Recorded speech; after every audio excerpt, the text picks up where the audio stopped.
with the City of Ottawa for the last 5 years, specifically working on the light rail project. And I do stakeholder relations for stage 1 and 2, and maybe 3 and 4. We'll see where we go. So today we'll be talking about the Confederation Line, stage 1, the project, an overview of construction, stage 2, some benefits, and something that I've recently added to this is development, because what we're doing here is we're not just building a train. We're not just changing a bus to a train. We're building a city. We're changing our city. And I think that's really where I've made a bit of a focus in this presentation, different from before, is because we're not just talking, as I said, to take someone out of a bus and put them on a train. But we know that we have some major contributors to greenhouse gases in our world as well as our cities. And we know that those major contributors stem from transportation. And so what we can do, and we'll go into some of the numbers, but if we can help reduce that in a public transit mechanism, then that's a huge step in the right direction. So we'll begin here with our transit challenge in the City of Ottawa. So what we have here is a wall of buses. And this wall of buses is not a special occurrence here in the City of Ottawa. This is a daily occurrence for the afternoon peak. What we have in the City of Ottawa is the most successful bus rapid transit system in North America. Per capita, not one city in North America does it better than we do. And we move, prior to construction, over 8,500 people per direction per hour. But that was seriously compromised. Any increase in that by the fact we've got 3 buses, on average, can get through a signal during rush hour.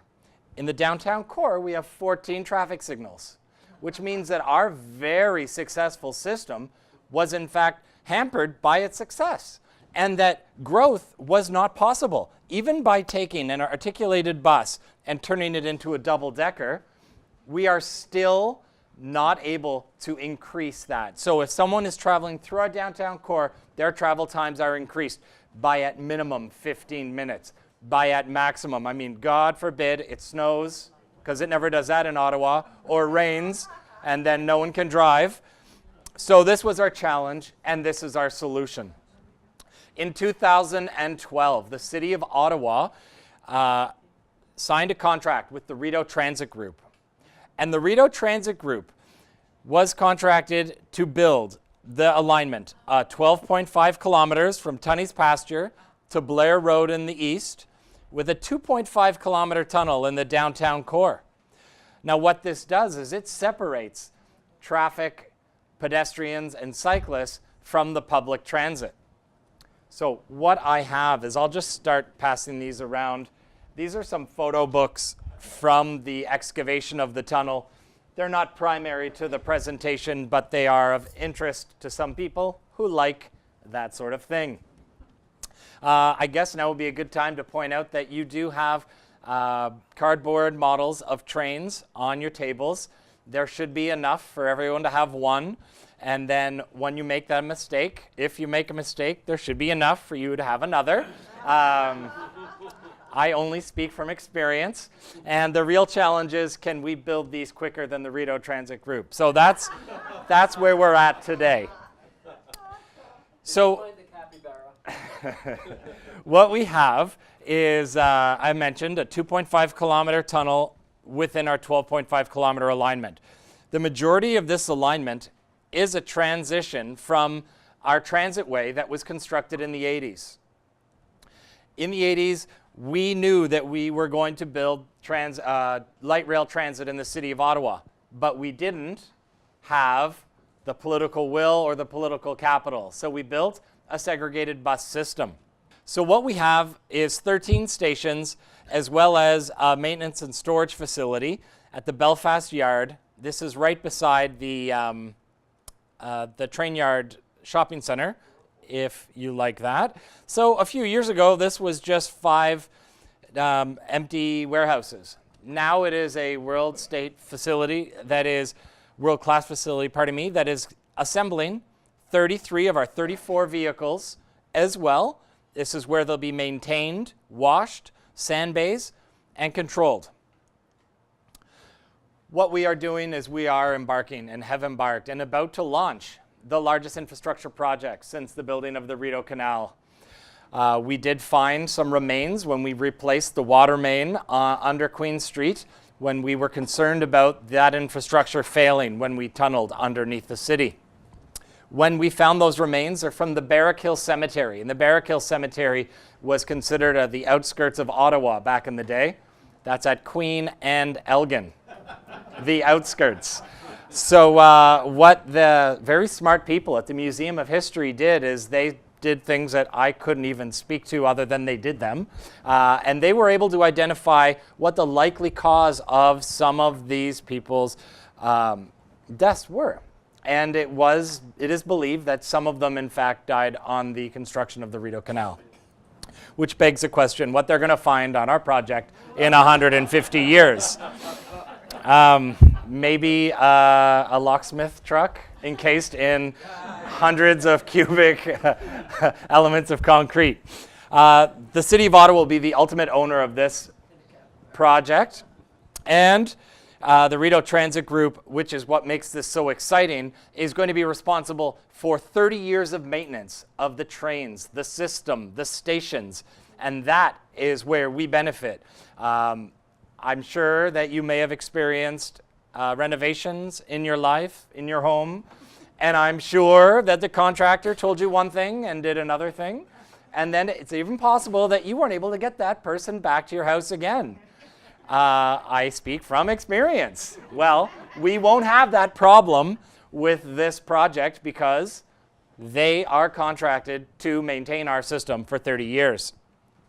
So that's what makes this such an exciting system. So a procurement model of design, build, finance, maintain. We brought a preliminary engineering and then left it to the Rideau Transit Group. And that's, this is a thing that we do have. I point out, and let's say that that's an ish right here, ish. Other than that, we'll get to that. The Rideau Transit Group is a consortium that consists of many, many organizations, local and international alike. Many of the individuals who are working on our tunneling are from Spain. They know what they're doing when it comes to light rail transit tunnels. But let's just talk a bit, what are we doing here? Why are we doing this? Sure, we want to get to work, we want to get home from work, we want to get through the city. But we are going to, with this project, reduce our greenhouse gas emissions, noting that transportation is a significant contributor and that private automobiles would be the largest.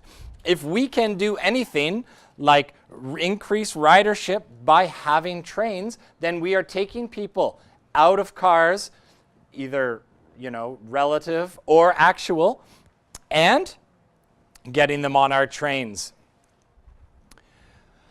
Well, this is pretty basic, folks, so I hope if you can hold on to this as I talk of these high-level concepts. Fewer cars on road, remove diesel buses, electric trains with zero emission. This is like easy math. This is good news. Financial sustainability, well, we're not just saving emissions from the vehicles on the roads, but the emissions of the plants that make the concrete to maintain the asphalt, that are using the construction vehicles. We are saving millions based on that within even just the first few years of operation. Going back to it, replacing cars with a zero emission 100% electric vehicle will result in an approximate of 38,000 tons of carbon dioxide savings per year by 2031. Now, what that means is we're taking buses off the road too. So not just hopefully people out of cars, but taking the diesel buses out of the equation. So the equivalent of 7,300 cars off the road. So why do I say equivalent? Because you're not necessarily going to pull 7,300 cars off the road, but we will be reducing the number of people and the number of buses. This is all a big scale, and this is what we expect to see. 5,600 tons of road salt per year. That is a 12.5 section of our transitway. 12.5 kilometer section, 5,600 tons a year. That's as much as the city of Kingston uses a year. It's because we have a high level of service for our buses. What do we have on our trains? Well, these beautiful paper trains that you have in front of you have what's called regenerative braking technology. This was we put something in the project agreement, something in the contract to encourage the three proponents to come up with an innovative idea in terms of savings. What did they come up with? This, regenerative braking technology. As an LRV, or a light rail vehicle, stops while being used in our system, it puts energy back into the system for other vehicles to run off of. And so we are going to be reducing the diesel fuel because that's what runs our buses, as well as the road salt for our transit way. Economically, in the city of Ottawa, we have over $800 million in contracts to local suppliers. That's important, right? We want to drive our economy. Well, we're doing that.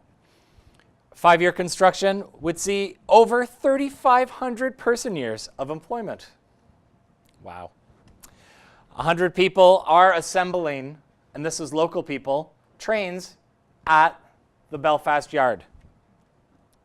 This is great news for our city. But that's the benefits. But benefits of what, Damon? Well, the benefits of this beautiful vehicle and system. This is the Alstom Citadis spirit. If by the end of the day your train doesn't look like this, you fail. This is a 100% electric vehicle, and it is fed from an overhead catenary system. This pantograph that is on each vehicle, also on your paper models, might be the hardest part to get out without ripping. And that's how you feed the system. Described as some of the most successful vehicles in the world, and I'll get into that. Each vehicle is 49 meters long, has 7 double doors, coupled, which they will be during rush hour and during the day, will have 14 double doors, will be 98 meters long, will accommodate 600 people seated and standing. This is what they'll look like when they're coupled. So you'll be able to walk from one end of this vehicle to the other. You will not be able to do so when they're coupled. This is 1500 DC. Don't get too close to that overhead catenary system. So I just want to point out this double door and this double door. See how they're coupled? And they're coupled here, and they're coupled here. That's this here, this door and this door. So what does that show us? That means that someone with mobility challenges, a stroller, a bicycle, would be able to get in one door, situate themselves when their stop arrives, out the next door. What does that do? That helps reduce dwell times. What does it help reduce when you reduce dwell times? Headways. What are headways? Great questions, Damon. That's the amount of time between each vehicle. And that's important when you're trying to maintain a level of service. I really like this. This is a display for someone seated. So if you ever take the City of Ottawa bus system, especially in the wintertime, you'll know that the windows get covered in muck and salt and gunk. And they're getting close to Tony Pastor. You don't know what they're saying. I can stand up and I can see that, yes, we're coming close to Tunney's pasture. But if I wasn't able to do so, I'd be at the mercy of, excuse me, would you, right? And well, now we're giving control and power back to individuals. 3 bars. The train lead at my office is really excited about that, so I like to share it with people. It means that you don't have to, but you still can share your latest influenza virus in the winter, but you can really not play handsies. So we talked about our bus system having 8,500 people per hour. Now, that's huge, per direction that is. Well, what's huger than that? Initial ridership capacity of our train at 11,000 people per direction per hour.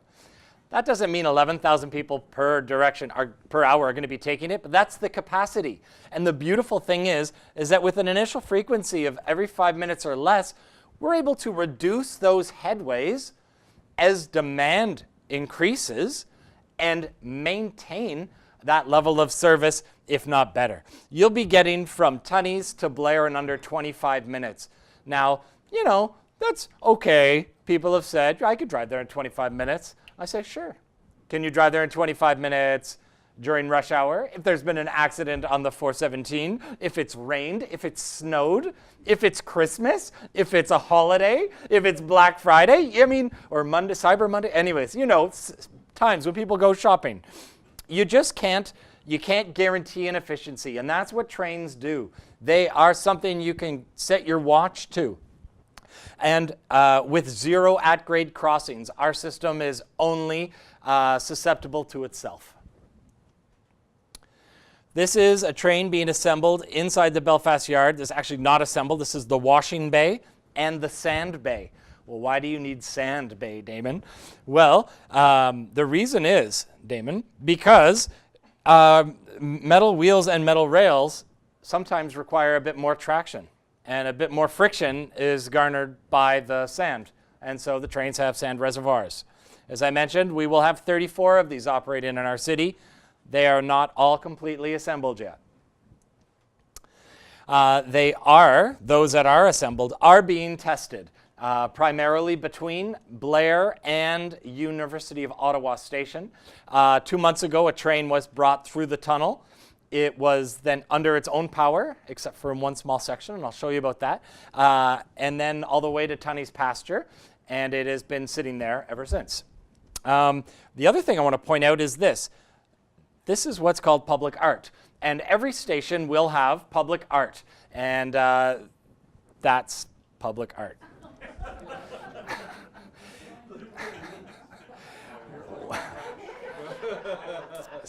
So here we are, not public art. This is how you will be able to purchase a fare to get on the train. Don't have a Presto card, or did your Presto card run out of money? Go to this. They'll be at every station. These are the turnstiles that you'll be going through. They are bidirectional. Here is, maybe on Wednesdays. So here is the overhead catenary wires and overhead catenary poles. And this is the train operating just outside of the Riviera Towers. So we do have a 100% electric system, but how is it getting its power? How do we ensure efficiency? How do we ensure that it's going to work? We have power outages. We have people who drive big trucks down Scott Street and knock out a power line every couple of years because it's confusing height. And then we all go out. No power, traffic lights go down. Well, these are called TPSSs. The other word for that is a traction power substation. The traction power substation, which there are 8 of along the alignment and 2 more at the Belfast Yard, it converts power from our grid that is powering this room right now and converts it to 1500 DC. With built-in UPSs, it then puts the electricity into the system for the system to use, as well as for the system to give back in with its regenerative braking technology. And why are there 8 along the alignment? Well, as I described, sometimes there are power outages in certain zones and grids. Well, if we do lose power here at Tunney's pasture, for example, for 8 hours, will the train still run? Yes, because we have 7 other TPSSs that are able to put energy back into the system. Will the system be able to run when the Eastern Seaboard, if the Eastern Seaboard loses power again, like it did over a decade ago? No. No, it won't. But no, nothing will. Yeah. And you won't be able to call me to complain because your phones won't work either. The train will operate not 24 hours because, like people, it needs to rest. It needs regeneration. So it's maintained in the overnight hours. It is open and closes based upon the average demand. So we used to have rock underneath Queen Street. Now we have a 2.5 kilometer tunnel. How did we do that? Well, we used these road headers, and these road headers, 35, well, that's not what I was saying, 135 tons, 20 meter long. There were 3 of them. We had grade 4 students name them way back. I think it was 4 years ago. One of them was Jawbreaker. One of them was Crocodile Rouge. And the other one, my personal favorite, Churaka. How much you want to bet their parents helped them with that one, right? So these here, each little nub, it's a road header pick. And they are basically steel with a tip of tungsten carbide. That tungsten carbide gets worn down, it needs to be replaced. 35,000 of these picks were used in the excavation. $55 an average pick. Fixed price contract, not bad, not bad. So what I have here, guys, is like a 20-second video of a road header in operation in the tunnel. Now that video game looking thing is how it managed to dig and excavate without any other visual markers while underground. So pretty neat stuff. When that road header knocked out enough material, the scoop truck would come and drive it out of the way. Perspective, I'm 6'2". I go to here. Perspective. And then we end up in a situation like this. This is what we've done.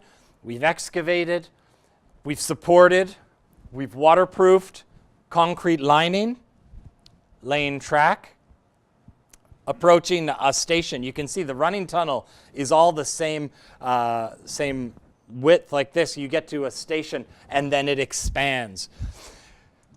There will be 3 underground stations in the downtown core. So Tunney's Pasture. This is where the Tunney's Pasture campus is. It's also the temporary terminus for our system.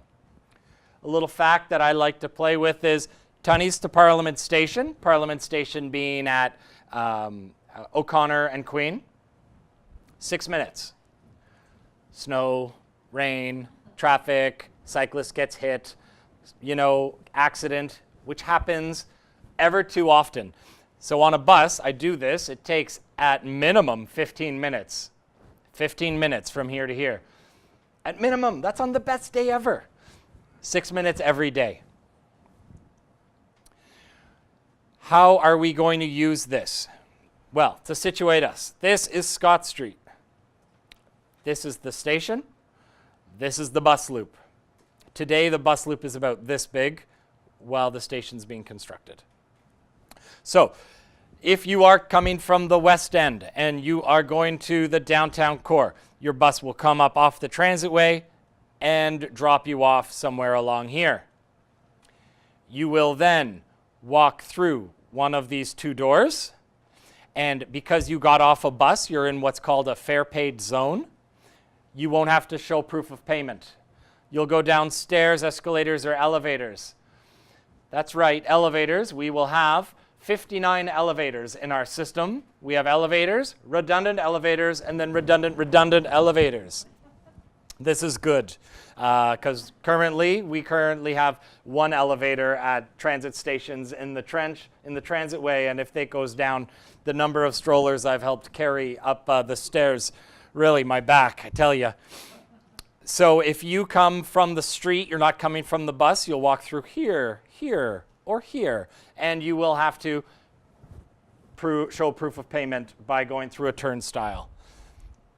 At the end of the day, people say, this system won't work, Damon. 600 people per train, getting off the train all at once, getting onto a bus, how's that going to work? Well, they don't all get on the same bus. In fact, these red dots here all indicate different station points. So right now, everyone gets to Metcalfe and Albert at the end of the day. And then hordes of 400 to 600 people stand there looking to see which bus number is coming. They park this close together, so it's really the best guess. I've gotten on some weird buses by accident. We're going to be able to efficiently have people filter out to where they're going and get on their way.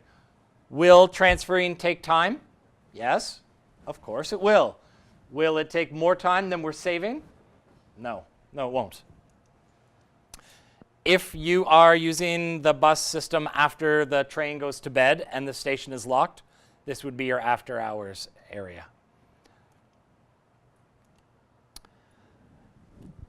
This is a video of the simulator. The simulator was designed to help teach the instructors how to use the train, operate the train. Here we've arrived into Tunney's pasture. The videos come up at the bottom, the displays, pardon me. What this shows the operator, people getting on or off. A word I like to use is alight.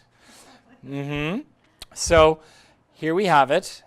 Now when he sees that, or she, pardon me, sees that, okay, clear, we can close the doors, and they head on their way. First thing we note, 3 diamond crossovers in the system. Here's diamond crossover 1, TPSS1, traction power substation. We have our overhead catenary poles and wires. The poles shift to the middle. Here we are on a direct fixation track, which means the track is installed into the concrete. And as we get closer to Merton, as the transitway comes up, or now the railway comes up, we get to a ballasted track. Ballasted track, that is what you see most train systems run on. And here we are at grade, but no at-grade crossings. Here we have the houses that have the 2,500 buses no way signs on them. That was about the West Transitway detour. That was my job too. Those signs were written to me. That was fun. Tom Brown Arena and Bayview Station. So just a quick little snippet to get a sense of what that'll be like. That didn't take a long time either, did it? No, it really didn't. And it will always take the same amount of time. Hey, that's neat, Damon. You're belaboring a point. Bayview Station. It's not done yet, but, you know, we're getting closer. So what I like about this, I like the landscaping. That's great. But this is what we're working towards. So here we have the Confederation Line, east-west, 100% electric. Here we have the Trillium Line, north-south, diesel vehicle. This is a terminus station as well. The only change to this rendering to the reality is there'll be no stairwell here. The stairwell is actually here. What can you do? This is Albert, Bayview Bridge. And this is the bridge. If you remember a few years ago when the Rideau Transit Group was taking down the old bridge, it actually fell down. Do you guys remember that? This is what came up after it. Okay, Pimissy. This is what is currently Le Breton Station.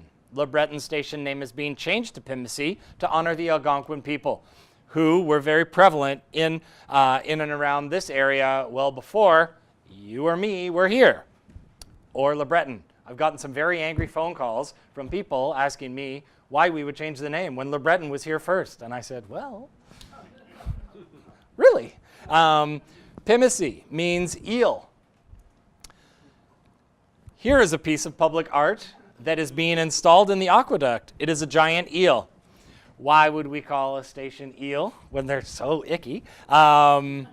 It's because eels were really, really important in the day-to-day culture, medicinal purposes as well of the Algonquin people. And they would come to Le Breton Flats, before it was called Le Breton Flats, a few times a year for trading and ceremonial opportunities. So I mentioned that there will be public art at every station. This station's public art is 100% from Algonquin artists. Lion Station, this is deep down in the bellies underneath Queen Street, as you may have seen in the book. This is what it will look like. This is what it looks like. All right. What do we have? From the concourse, well, we have very happy people. because they're taking the train. What you'll be able to do is you'll be able to go in from any of your at-grade entrances and go to the east or westbound track, which means accessing the station from Queen Street. You never actually have to cross the street. You could go in at either entrance. At Parliament Station, want to show some features here. This is a lantern wall, we call it. And so also we have these giant lanterns. They look like big red lollipops, but they're bigger than me, tall, tall, tall, and really bright. And they'll be the iconic image or symbol to our system, much like the Underground t-shirts or the Metro and Mind the Gap. Those sorts of things will have the O train. We also see the Queen Street streetscaping. And so what we're also doing is bringing this up to grade and making sure that the new street that thousands of people use every day are going to be happy on the street, wider sidewalks, flex space, and the whatnot. Rideau Station, what it is, what it will be. So we're not there yet. I mentioned that when the train came through the tunnel, it did so on its own power except for a small section. Well, one of the public art features at this station is a separated concourse, so that you'll be able to stand on the concourse and look down at the trains. So that would require an overhead catenary system that's not there when it went through. So it got pushed and pulled. Fun fact. And Herdman, another terminus station. This one, 7 minutes to Parliament Station. Pretty exciting. This is an elevated track. A couple of reasons for that. Contaminated earth, as well as the NCC owns the land on either side of this. We'll talk about development going forward, but think about what is there now, nothing. What will be later, imagination. And I hear this is the group of imagination. So we don't have audio, so what you'll note is how quiet this train is. But that's the purpose of this video. It is actually very quiet. The people who go on it say the loudest part is the HVAC system, so your ventilation system of the train. Tremblay Station, I like this because there's the Via Rail train station. When the project was first signed, it was the train station, but you couldn't have the train station next to the train station because you're going to go meet your friend at the train station. Which train station? But now you can at least take the train to the train. So that's a huge step in the right direction. And lastly, Blair Station.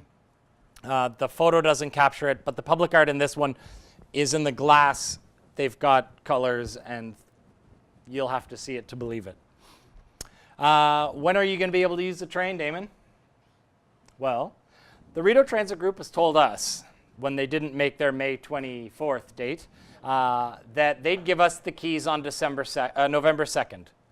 The mayor and John Manconi have both said we'll accept those keys on the condition that the Rideau Transit Group has gone through all the necessary safety certifications. We're not going to accept a system that we can't otherwise get onto. And so if that happens, we'll be riding the train in November.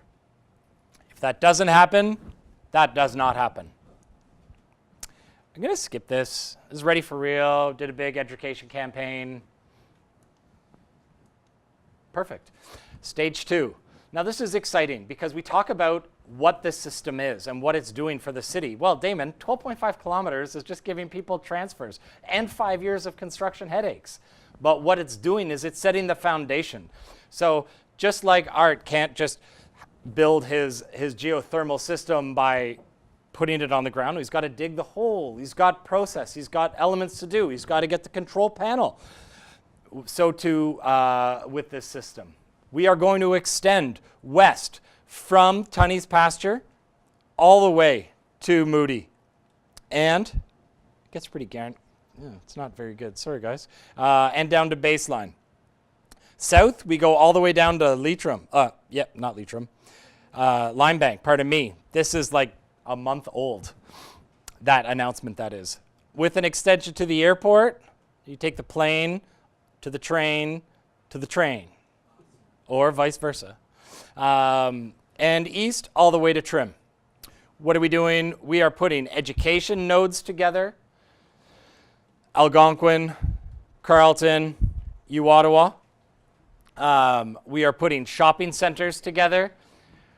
Are you at the Rideau Center and do you need to get something that's not there, but they have it at their store at Bayshore or Saint Laurent?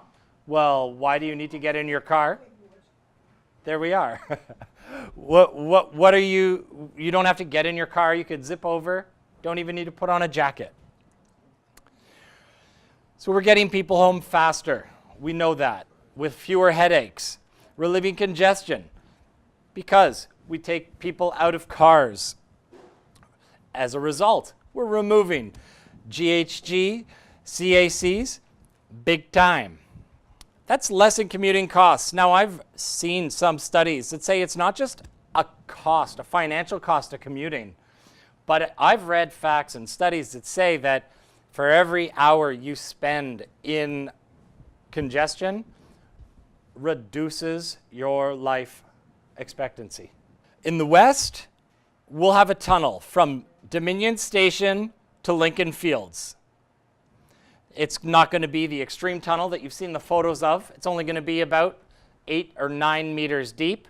It's going to be cut and cover, excavation from the top and cover, versus a tunneling. What this means when it opens up is we're going to take 500,000 bus trips off of the parkway annually. So we got this beautiful river, we got this beautiful pathway, beautiful park, and then 500,000 bus trips every year on it. Well, they're gone. And you won't even see the train because it's going to be buried.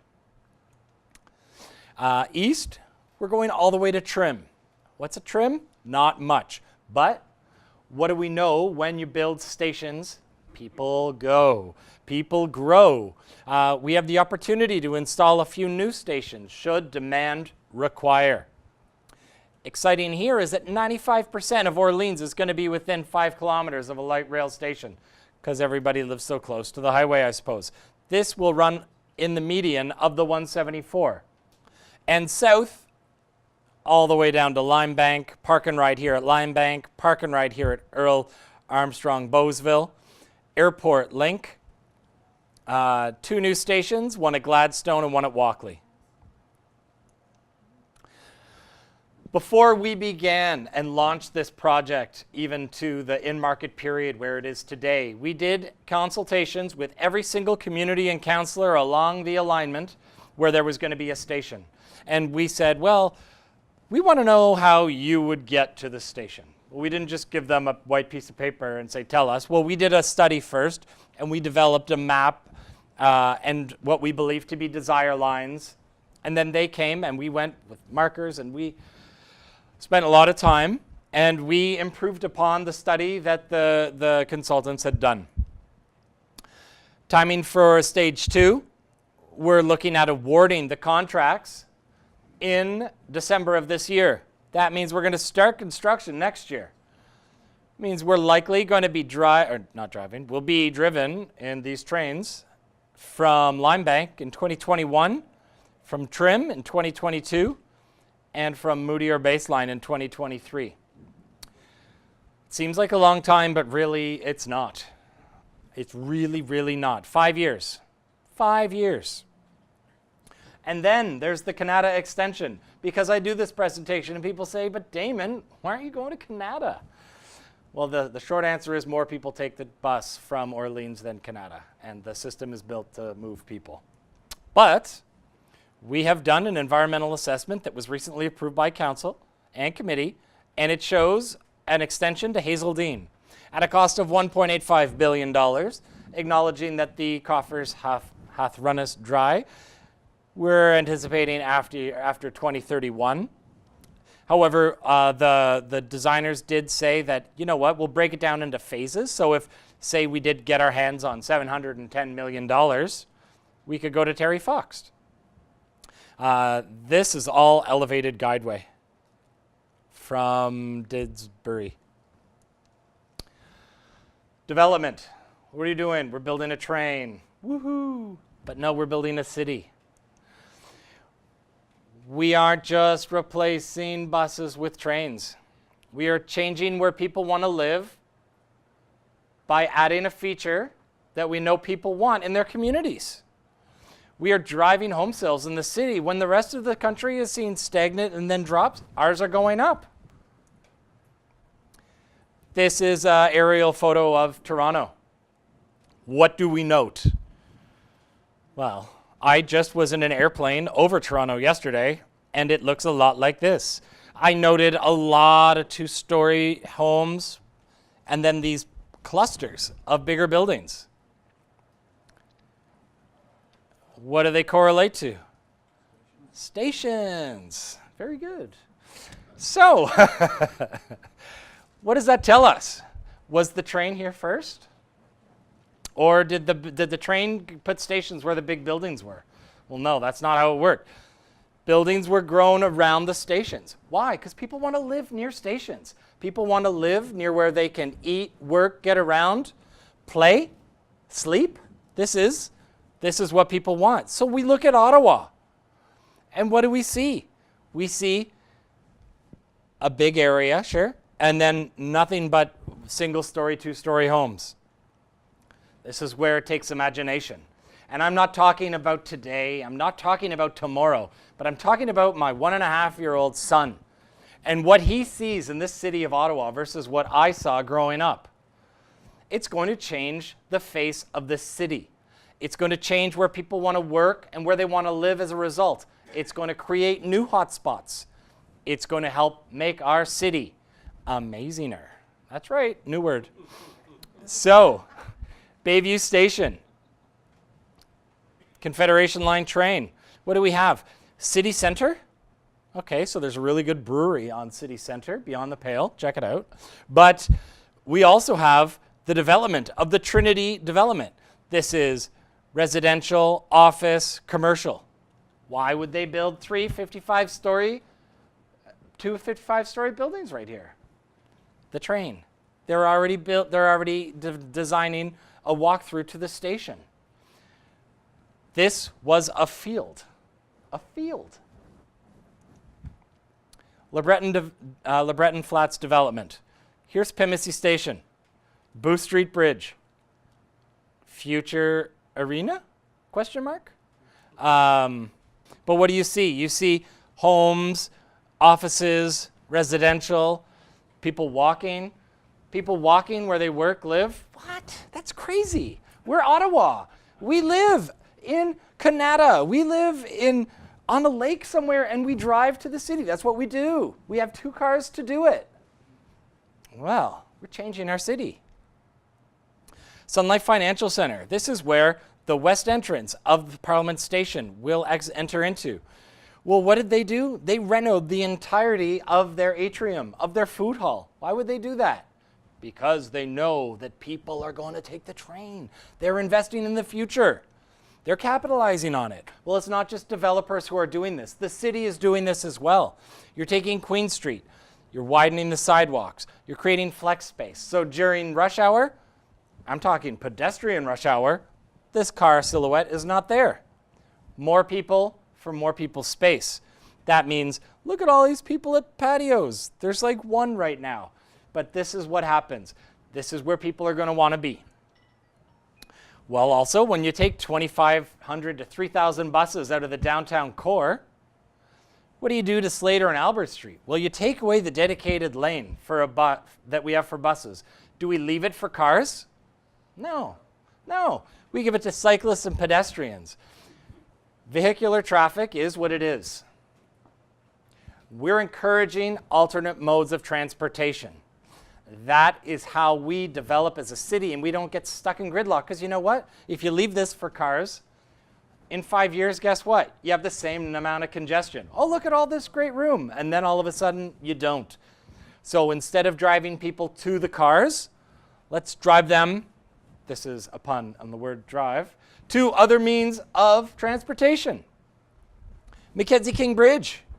Look, we take away the bus lane for chairs, because it's beautiful, and bikes, because they're healthy. The same concept, though. We don't give it to cars. No, we let cars and buses share, and we develop. Development over at City Center, Blair Station. 1 exists, 3 more getting built. This is the Trillium Line, Carling Station. Carling, Preston. These don't exist yet. This is being built. This was going to be the tallest building in the city. This is going to be the tallest building in the city. So originally in 2001, the Trillium Line opened up as a pilot project. 8 kilometers, a train going from nowhere to nowhere. That didn't encourage a lot of development. Well, the train is going to connect with the light rail transit system at Bayview. And all of a sudden, this starts happening. This is a car lot right now. A car lot. It's going to have an underground connection to the train station. So the city grows. We grow with it. We go from a big, small city to a small, big city. That changes. That's not just a play on words, but it is fun to say and easy to get tripped up on. I've said it backwards. Caught it later. Thought, geez, what am I doing? But it means that everyone says, Damon, this is 30 years too late. Okay. But it's actually only 6 months too late, according to the contract. We are doing what we do. In Ottawa, we do it slowly. We do it conservatively. We have a fully autonomous vehicle that will have an operator because we need to get used to the idea. But the idea is, in the future, in years to come, these trains will be operating themselves. That's pretty good.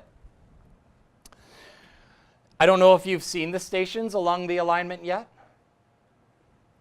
I take the bus to work. I know that's a shocker.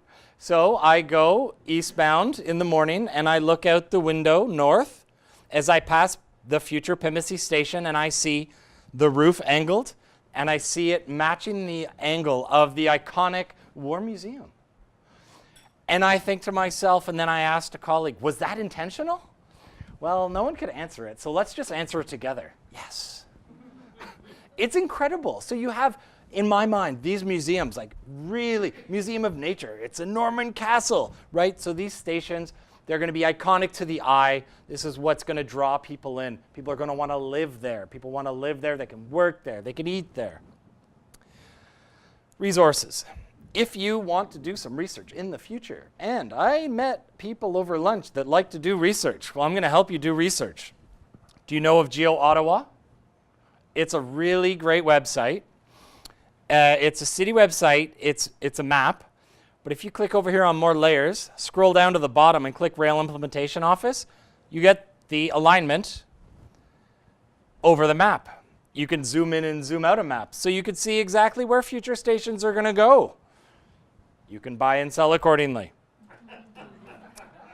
Another fun thing to do, and it's something I like to do, a party trick. You click I want to. View historical air photos is the thing you do. And now you can zoom into any part of the city and you can see from 1914 aerial photos up to today. You could see what your house looked like. You could see when the garage was put on. Why is there a hole in the backyard? Oh, there used to be a pool, right? Like, this is the sort of thing. It's really neat and very cool to do. Here we have some websites to get more information. Email addresses to ask questions for more information. I'll tell you a secret. These just go to me. So my email address is next. If you want to ask me a question, feel free to take it. And of course, Geo Ottawa. But this is my contact information. I have no problem answering questions now or later. So feel free to reach out. It's actually a nice change of pace. If you want to sprinkle those with nice questions about the project, I'd be happy to answer.